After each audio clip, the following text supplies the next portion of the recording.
আসসালামু আলাইকুম সুপ্রিয় শিক্ষার্থীবৃন্দ, আশা করি সবাই ভালো আছো। আজকে দেখাবো আমি হচ্ছে অষ্টম শ্রেণীর প্যাটার্ন। এটা হচ্ছে আগে ছিল, নতুন বই এটা ছিল না। এখন যেহেতু আবার সেই পুরনো কারিকুলাম ফিরে এসেছে, সেই জন্য আমরা আজকের ক্লাসে চেষ্টা করব যে কীভাবে প্যাটার্নটা খুব সহজেই তোমাদের বোঝাতে পারছি। এখানে প্রথমে একটা চিত্র দেখো, 3টা চিত্র দেওয়া আছে। যে ক নম্বর প্রশ্ন বলেছে প্যাটার্নে চতুর্থ চিত্রটি তৈরি করে রেখাংশের সংখ্যা নির্ণয় করো। এবং খ নম্বর প্রশ্নটা হচ্ছে প্যাটার্নটি কোন বীজগণিতিক রাশিকে সমর্থন করে তা যুক্তিসহ উপস্থাপন করো। তাহলে আমরা প্রথম প্রশ্নে চলে যাই যে প্যাটার্নে চতুর্থ চিত্রটি তৈরি করতে বলছে। তাহলে আমার এখানে 3টা চিত্র দেওয়া আছে, আমরা একটু খেয়াল করি। প্রথম চিত্র, দ্বিতীয় চিত্র এবং তৃতীয় চিত্র। তাহলে প্রথম চিত্রে কাঠের সংখ্যা কয়টা? 1 2 3 4 5 6। দ্বিতীয় চিত্রটা দেখো যে লাগানো, মানে এটার সাথে ঠিক লাগিয়ে আরেকটা চিত্র। এটার কাঠের সংখ্যা হচ্ছে 1 2 3 4 5 6 7 8 9 10 11টি। একই রকমভাবে তৃতীয় চিত্রতে এরকম। তাহলে চতুর্থ চিত্রটা কীভাবে হবে? একই রকম 4টা ঘর হবে এবং এটা কাঠের সংখ্যা কয়টা গুণে দেখো 1 2 3 4 5 6 7 8 9 10 11 12 13 14 15 16 17 18 19 20 21।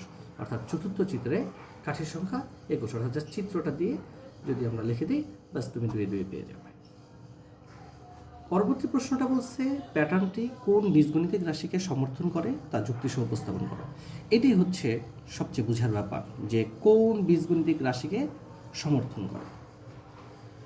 তুমি একটু মনোযোগ দিয়ে দেখো, আশা করি খুব সহজে বুঝতে পারবে জিনিসটা। তাহলে আমরা একটু চিত্র দিয়ে খেয়াল করি। আমরা দেখেছিলাম যে প্রথম চিত্রে কাঠি আছে 6টা, দ্বিতীয় চিত্রে ছিল 11টা, তৃতীয় চিত্রে ছিল হচ্ছে 16টা, চতুর্থ চিত্রে কাঠি হচ্ছে 21টি।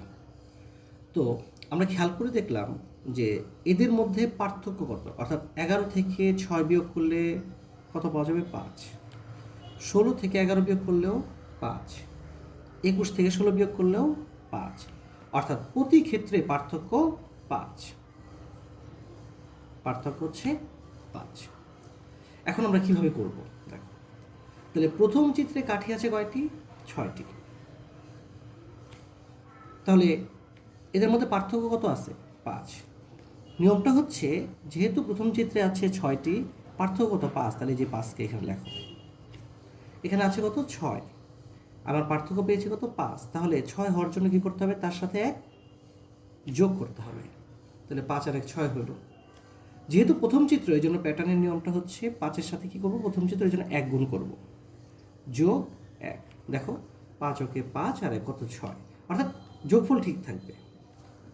এবার দ্বিতীয় চিত্রে কাঠির সংখ্যা কয়টি ছিল? 11টি।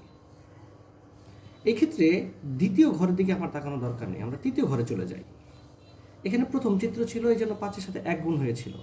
তাহলে দ্বিতীয় চিত্রের জন্য আমি কি করব? 5-এর সাথে 2 গুণ করব। আর এই যে পাশে যে যোগ 1, এটা ঠিক থাকবে। খেয়াল করো, 5 2 10 যোগ কত? 1। 10 এর যোগ করলে কত হয়? 11। একই রকমভাবে তৃতীয় চিত্রে কাঠির সংখ্যা কয়টি ছিল? 16টি। লিখলাম 16। 1 গড় পা, তারপরের ঘরে চলে যাব। তাহলে এখানে দ্বিতীয় চিত্র ছিল, পরেরটা কত? তৃতীয় চিত্র। এই জন্য 5-এর সাথে কত গুণ করব? 3 গুণ করব, যোগ 1। দেখো 3 5 15 যোগ 1 কত হলো? 16। একই রকমভাবে বলা যায় চতুর্থ চিত্র কাঠে হচ্ছে 21টি।